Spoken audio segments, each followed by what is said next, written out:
নমস্কাৰ বন্ধু বান্ধৱীসকল, মোৰ অন্য এটা ভিডিঅ'লৈ আপোনালোক সকলোকে স্বাগতম। আজি মই আপোনালোকৰ কাৰণে লৈ আহিছোঁ জিকাৰ এটা বহুতেই ধুনীয়া ৰেচিপি। জিকাৰ চব্জি আপোনালোকেও খাই বেয়া পায় নেকি, বা ঘৰৰ ল'ৰা ছোৱালীয়ে বেয়া পায় নেকি? যদি বেয়া পায় তেতিয়াহ'লে এই ভিডিঅ'টো চাব পাৰে। স্কিপ নকৰাকৈ ভিডিঅ'টো যদি চাই আপোনালোকেও ঘৰতে বনাই পেলাই ল'ৰা ছোৱালীক খুৱাব পাৰিব। এতিয়া যিহেতু বজাৰত চাৰিওফালে জিকা, পটল, ভাতকেৰেলা এইবোৰেই চব্জি হয়, আৰু এই চব্জিবোৰ ল'ৰা ছোৱালীয়ে খাবলৈ বিশেষতে টান পায়। কিন্তু তেওঁলোকক এনেকুৱা সেউজীয়া শাক পাচলিবোৰ খুওৱাটো বহুতেই জৰুৰী। কিন্তু তেওঁলোকে গমো নাপাব যদি আপোনালোকে জিকাৰ চব্জি বা পটল, ভাতকেৰেলা চব্জি অলপ বেলেগ ষ্টাইলত বনাই দিয়ে। সদায় যদি এটা ষ্টাইলতে বনাই থাকে তেতিয়া তেওঁলোকে দেখি পেলাই বা খাবলৈ টান পায়। বা ল'ৰা ছোৱালী বুলিয়েই নহয়, ডাঙৰ সকলেও মানে কেতিয়াবা এটা ষ্টাইলৰে চব্জিবোৰ খাবলৈ টান পায়। তাৰে কাৰণে তেওঁলোকৰ মানে অলপ বেলেগ বেলেগ ষ্টাইলত যদি বেলেগ বেলেগ টেষ্টি কৰি বনাই দিয়ে তেওঁলোকে খায়ো ল'ব। মানে মোৰ ঘৰতো ল'ৰাটো ডাঙৰ, তথাপিতো সি খাবলৈ টান পায়। মই তাৰ কাৰণে মানে বহুত বেলেগ বেলেগ ধৰণে বনাই থাকিবলগীয়া হয়। আজি মই তেনেকুৱা এটা ৰেচিপি আপোনালোকৰ মাজলৈ লৈ আহিছোঁ। তাৰ কাৰণে দুটা জিকা লৈ লৈছোঁ। জিকাৰ পৰিমাণটো নিজৰ হিচাপ অনুসৰি কম বেছি ল'ব পাৰে। প্ৰথমতে জিকাকেইটা আগ আৰু গুৰিটো কাটি পেলাই বাকলি গুচাই ল'ম। বাকলি গুচাই ভালদৰে ধুই ল'ম। ধুই পেলাই মই জিকা দুটা কাদ্দুকছ কৰি লৈছোঁ। ইয়াৰ জেগাত আপোনালোকে চপাৰে চপ কৰিও ল'ব পাৰে বা মিক্সিত পিচিও ল'ব পাৰে। জিকাকেইটা যদি অকণমান পকা নিচিনা হয় তেতিয়াহ'লে মিক্সিত পিচি ল'ব। তেতিয়া মানে ইয়াৰ টেষ্টটো মানে অকণো ধৰিব নোৱাৰে। মানে যদি জিকাকেইটা কুমলীয়া হয় তেনেহ'লে মোৰ দৰে এনেকৈ কাদ্দুকছ কৰি ল'ব। কাদ্দুকছ কৰি লোৱাৰ পিছত মই এখন কটনৰ কাপোৰ লৈ ল'ম। কাপোৰখনত মই জিকাকেইটা লৈ পেলাই ভালদৰে চেপি পেলাই ইয়াৰ পানীটো ছাইড কৰি দিম। আৰু পানীখিনি আমি পেলাই নিদিওঁ, পানীখিনিও আমি ব্যৱহাৰ কৰিমেই পিছত। আৰু এতিয়া মোৰ জিকাখিনি চেপি হৈ গ'ল। এইটো দেখিছেনে কিমান গোটাকৈ লাড়ু এটা বান্ধি গৈছে। যেনেকৈ পনীৰ আমি চেপি থ'লে যেনেকুৱা হয় ঠিক তেনেধৰণেই হৈ গৈছে। এই লাড়ুটো মই ভাঙি দিম। ভাঙি পেলাই ইয়াত মই এতিয়া পিঁয়াজ এড কৰিম। মিহিকৈ কাটি লোৱা এটা ডাঙৰ চাইজৰ পিঁয়াজ মই এড কৰি দিছোঁ। পিঁয়াজৰ পৰিমাণটো কম বেছি নিজেও কৰিব পাৰে, কিন্তু যদি মিডিয়াম চাইজৰ পিঁয়াজ হয় দুটা পিঁয়াজ লৈ ল'ব। আৰু লগতে মই এয়া ভাত লৈ লৈছোঁ 1 বাতি। এই ভাতটো ঠাণ্ডা গৰম বুলি কথা নাই, হ'লেই হ'ল। আৰু মানে জিকাৰ চব্জি যদি এনেকৈ ভাতকেইটা দি দিয়ে নহয়, খাবলৈ বহুত বেছিয়ে টেষ্টি হৈ যায়। আৰু লগতে যদি ৰাতিৰ বেছি হৈ যায় ভাতকেইটা, সেইকেইটা ভাত দি দিলেও আপোনালোকৰ ইয়াত কোনো কথা নাই। দুটা কেঁচা জলকীয়া মিহিকৈ কাটি এড কৰি দিছোঁ। আৰু এয়া এটা মই আলু দি দিছিলোঁ। দালিত দিয়াৰ কাৰণে ইয়াৰ কালাৰটো অকণমান সলনি হৈ গৈছে। আপোনালোকে বইল আলু ল'ব পাৰে। নিমখ এড কৰি দিম সোৱাদ অনুসৰি বা আধা চামুচ। আৰু লগতে মই আধা চামুচ কালাৰৰ কাৰণে হালধি পাউডাৰ এড কৰি দিছোঁ। ইয়াত আপোনালোকে জিৰা পাউডাৰো এড কৰিব পাৰে বা চাট মছলাও এড কৰিব পাৰে যদি অলপ বেছি টেষ্টি কৰিব বিচাৰে। লগতে আদা নহৰুৰ পেষ্টটো 1 চামুচ এড কৰি দিব পাৰে, কিন্তু মই আজি আদা নহৰু পেষ্ট এড কৰা নাই।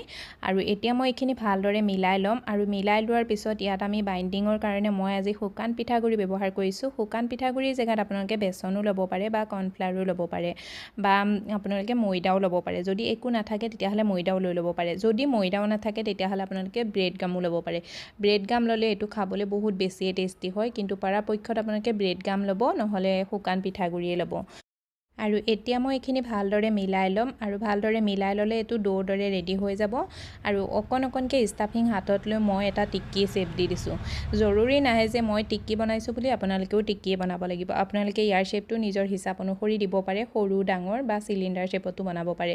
বা এইটো আপোনালোকে ষ্টিম কৰি লৈ পেলাই বৰফি শ্বেপত কাটিও ল'ব পাৰে। বহুতেই বেছি টেষ্টি হয়। যেনেকেই নবনাওক ইয়াৰ টেষ্টটো একেই থাকিব আৰু খাবলৈ বিৰাটেই টেষ্টি হয়। ল'ৰা ছোৱালীয়েও ভালেই পাব। এতিয়া মই এইকেইটা ফ্ৰাই কৰিম। ফ্ৰাই কৰিবৰ কাৰণে মই এখন টাৱা গৰম কৰি লৈছোঁ। 2 চামুচ তেল এড কৰি দিছোঁ। টাৱাখনত তেলটো গৰম হৈ যোৱাৰ লগতে মই এটাকৈ টিক্কি এড কৰি দিছোঁ। আপোনালোকে এইটো ডিপ ফ্ৰাইও কৰি ল'ব পাৰে। ডিপ ফ্ৰাই কৰি ল'লেও ভালেই লাগে। যদি আপোনালোকে সময় কম থাকে হাতত তেতিয়াহ'লে ডিপ ফ্ৰাই কৰি ল'ব। মই আজি কেইটামান এনেদৰে টাৱাত বনাই ল'লোঁ আৰু কেইটামান মই ডিপ ফ্ৰাই কৰি ল'লোঁ। সেইকেইটা মই আপোনালোকক দেখাম।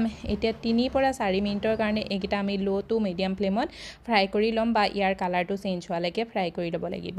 আৰু পৰাপক্ষত এইকেইটা ফ্ৰাই কৰিবৰ কাৰণে, এই টিক্কিকেইটা ফ্ৰাই কৰিবৰ কাৰণে আপোনালোকে সৰিয়হৰ তেলেই ব্যৱহাৰ কৰিব। সৰিয়হৰ তেলত ইয়াৰ টেষ্টটো অকণ বেছিয়ে ভাল আহে, কিন্তু ইমান জৰুৰী নহয় যে সৰিয়হৰ তেলতেই ভাল হ'ব আৰু বেলেগ তেলত বেয়া হ'ব, তেনেকুৱা বুলিও কোনো কথা নাই। কিন্তু সৰিয়হৰ তেল দিলে ইয়াৰ টেষ্টটো অকণমান বেছি ভাল আহে। আৰু ল' টু মিডিয়াম ফ্লেমত মই এই টিক্কিকেইটা 3 মিনিটৰ কাৰণে ফ্ৰাই কৰি ল'লোঁ। আৰু 3 মিনিটত এই টিক্কিকেইটা মোৰ ৰেডি হৈ গ'ল। দুইটা ছাইডে ইয়াৰ এইটো ক্ৰিস্পি মানে মচমচীয়া এটা কালাৰ আহি গ'ল, মানে গল্ডেন ব্ৰাউন কালাৰ আহি গ'ল। তেনেকুৱাতে মই টিক্কিকেইটা উলিয়াই থ'ম আৰু ছাইড কৰি ল'ম। যদি আপোনালোকে বাকী থকা টিক্কিকেইটা এনেদৰে টাৱাতে বনাব বিচাৰে তেতিয়াহ'লে টাৱাত বনাই ল'ব পাৰে, আকৌ চেম প্ৰচেছতে। কিন্তু মই বাকীকেইটা টিক্কি ডিপ ফ্ৰাই কৰি ল'লোঁ।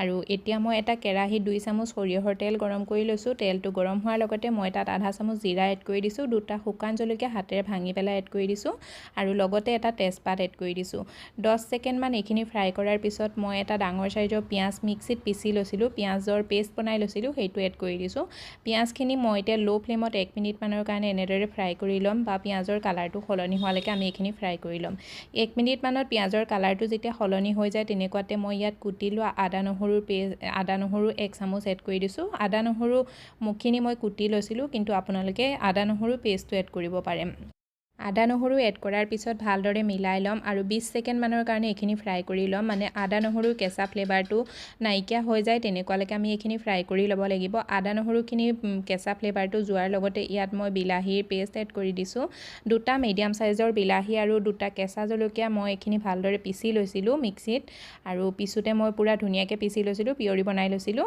বিলাহী এড কৰাৰ লগতে মই ইয়াত নিমখ এড কৰি দিম সোৱাদ অনুসৰি বা আধা চামুচ ভালদৰে আকৌ এবাৰ মিলাই ল'ম 2 চামুচ পানী এড কৰি দিছোঁ যাতে মছলাখিনি জ্বলি নাযায় আৰু পানী এড কৰি পেলাই আমি বিলাহীখিনি সিজিবলৈ দিম 2 মিনিটমানত বিলাহীখিনি সিজি যায় বিলাহীয়ে যেতিয়া তেল এৰি দিয়ে তেনেকুৱাতে মই ইয়াত শুকান মছলা এড কৰি দিম শুকান মছলাত মই লৈ লৈছোঁ আধা চামুচ হালধি পাউডাৰ 1 চামুচ ধনিয়া পাউডাৰ আৰু 1 চামুচ Kashmiri red chilli powder Kashmiri red chilli powder জেগাত আপোনালোকে normal red chilli powder add কৰিব পাৰে যদি নৰ্মেল ৰেড চিলি পাউডাৰটো এড কৰে তেতিয়াহ'লে আধা চামুচ এড কৰি দিব আৰু এতিয়া মই জিকাখিনি চেপি পেলাই থৈ দিয়া পানীখিনি সেই পানীখিনিও এড কৰি দিম পানীখিনি মছলাৰ লগত এড কৰি দিলে পানীখিনি কেঁচা ফ্লেভাৰটো নাইকিয়া হৈ যায় আৰু সেই পানীটো এড কৰি পেলাই মই 1 মিনিটমানৰ কাৰণে ল' ফ্লেমতে সিজাই ল'ম যাতে জিকাৰ যোনটো কেঁচা ফ্লেভাৰ হয় সেইটো নাইকিয়া হৈ যায় 1 মিনিটমানৰ পিছত ইয়াত মই পানী এড কৰি দিছোঁ 1 গিলাচ গ্ৰেভিটো নিজৰ হিচাপ অনুসৰি কম বেছি কৰিব পাৰে কিন্তু অকণমান পৰাপক্ষত মানে পাতলি কৰিব লাগে কাৰণ পিছত এইটো ডাঠ হৈ যাব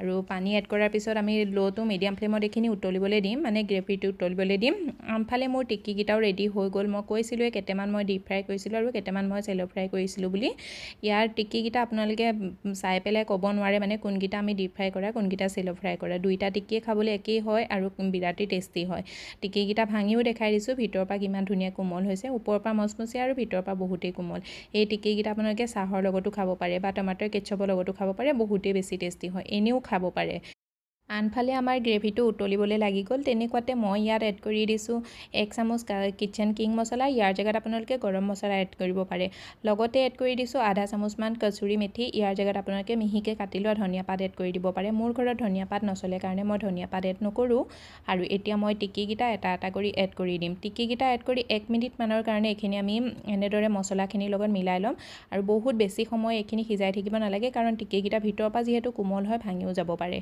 টিক্কিকেইটা এড কৰি ভালদৰে এবাৰ মিলাই ল'ম আৰু 1 মিনিটমানৰ কাৰণে ল' ফ্লেমত আমি এইখিনি সিজিবলৈ দিম ইয়াত আমাৰ চব্জি ৰেডি হৈ গ'ল এই চব্জিখন দেখি লাগিছেনে আপোনালোকক এইটো যে আমি জিকা দি পেলাই বনাইছিলোঁ বহুতেই টেষ্টি হয় এবাৰ ঘৰত জৰুৰ ট্ৰাই কৰি চাব আপোনাৰ ল'ৰা ছোৱালী পৰিয়ালৰ সকলোৱে ভাল পাব আৰু যদি ঘৰলৈ আলহী আহে আলহীক যদি আপোনালোকে এই চব্জিখন বনাই পেলাই খুৱাই নহয় তেওঁলোকেতো গমেই নাপাব আপুনি কিহেদি এই চব্জিখন বনাই পেলাই খোৱালে আপোনালোকক মোৰ আজিৰ এই ৰেচিপিটো কেনেকুৱা লাগিছে যদি ভাল লাগিছে চেনেলটো ছাবস্ক্ৰাইব কৰি দিব ভিডিঅ'টো লাইক কৰি দিব আৰু এটা ধুনীয়া কমেণ্ট কৰিবলৈ নাপাহৰিব লগতে শ্বেয়াৰ কৰি দিব পৰিয়াল বন্ধুবৰ্গলৈ আৰু বেল আইকনটো প্ৰেছ কৰি দিব এনেকুৱা ভিডিঅ'বোৰ আগলৈও পাই থাকিবৰ কাৰণে কাৰণ মই এনেকুৱা ৰেচিপিবোৰ আপোনালোকৰ মাজত আনিয়ে থাকোঁ জিকাৰ এই চব্জিখন আপোনালোকে ভাতৰ লগত ৰুটিৰ লগত পৰাঠাৰ লগত সকলো টাইমতে খাব পাৰে বহুতেই বেছি টেষ্টি হয় আৰু মই কৈছোঁ টেষ্টি হয় যদি আপোনালোকে বনাই পেলাই চাব যদি বেয়া পায় তেতিয়াহ'লে ভিডিঅ'টোত আহি ডিছলাইক কৰি দিব লগতে কমেণ্ট যোগে জনাব